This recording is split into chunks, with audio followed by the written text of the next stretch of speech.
কেনে নিমকুড়িয়া থেকে শুরু করে শানপুকুরে ওই দিক থেকে শুরু করে বাইরের থেকে লোকের এখানে সে গড্ড করবে মানে বাদিয়েছে। আসলে বহিরাগতরা এই বুথে লোক নেই, বহিরাগতদের নিয়ে এসে এখানে মারামারি পেটাপাটি করার চেষ্টা করেছে, বানচাল করার চেষ্টা করেছে। আমি ধন্যবাদ জানাই এই বুথের সমস্ত মানুষদের, তারা রুখে দিয়েছে, প্রতিরোধ মানে গড়ে তুলেছে, তার জন্য আমি এদেরকে ধন্যবাদ জানাবো।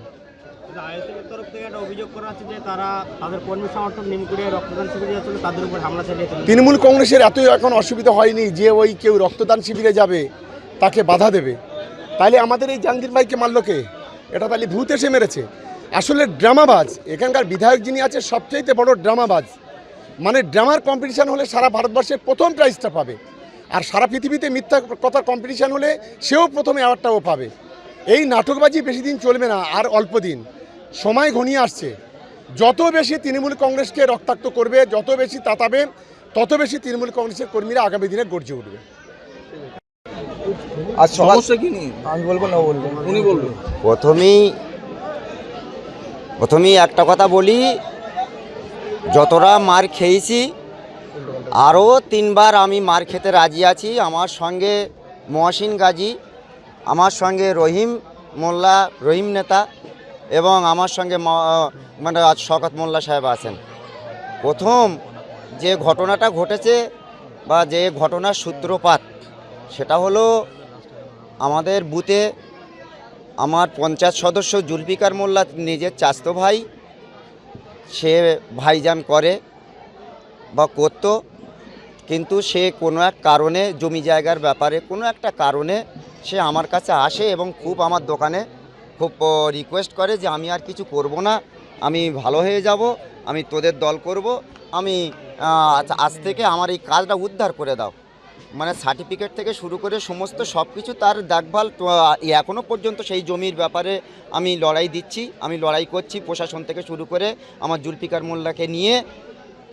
তো আজকে আমার কানে খবর এসছে, আমাদের মিটিং, আমি ব্যস্ত ছিলাম, আজকে সকালবেলা খবর এসছে যে ওর বউ নিমকুড়িয়ায় গিয়েছে রক্তদান দিতে, মানে ভাইজানের তরফ হয়ে। আমি তার বাড়ি গিয়েছি, আমি বললাম যে আমার সঙ্গে তুই গাদ্দারি করলি, তুই তো গাড়ি ভাইয়া বলে ডাকে, আর সে আমার ছোট ভাইয়ের মতো। আমি তার 2-1টা একটু রাশ করে চলে এসেছি, মারতেও যাইনি, বাকারিগুলো নিয়ে যাইনি, কিচ্ছু যায়নি। কিন্তু তারপরে ওদের কাল থেকে চক্রান্ত চলছিল আমাদের এইটা কি করে বানচাল করা যায়, কি করে ভ্যাকেট করা যায়। কিন্তু আমাকে বিনা অন্যায়তে পুলিশের সামনে, মানে পুলিশ কোনোভাবে করতে পারছে না, আমি আর পঞ্চায়েত সদস্য যাওয়ার পর যাচ্ছি, এমন তো অবস্থা আমাদের রাস্তায় ধরে মার হয়েছে। মানে মানে এই গিয়েছিলাম, আমার ছোট ভাইয়ের মতো সে আমার ভাই বলে, ভাইয়া বলে ডাকে। আমি তাকে বলেছিলাম যে এটা করা তো ঠিক হয়নি, আমাদের সঙ্গে গাদ্দারি করছিস, কোনো হুমকি ধুমকি কোনো কিছু না। কিন্তু এই কথা শুনে সে কিছু বলেনি, তার আত্মীয় স্বজন, তার বউ কেউ কিছু বলেনি। এই ভুট্টা বলে যে ছেলেটা, ভুট্টা মেরেছে আমাকে, আর হচ্ছে নাজমুলের মানে ভাইরা আমাকে মেরেছে, ওরা ভাইজান আইএসএফ। আচ্ছা, আমাদের পঞ্চায়েত সদস্য থেকে শুরু করে আমার পঞ্চায়েত সদস্যকেও মারা হয়েছে, আমাকে মেরেছে, আমার হচ্ছে বুথ সভাপতিকেও মেরেছে, মানে রেজওয়ান মোল্লা কেউ মেরেছে, আমার ধাক্কা ধুক্কি দিয়েছে, আমাদের হাত কেটে গিয়েছে আমাদের 3-4 জনের।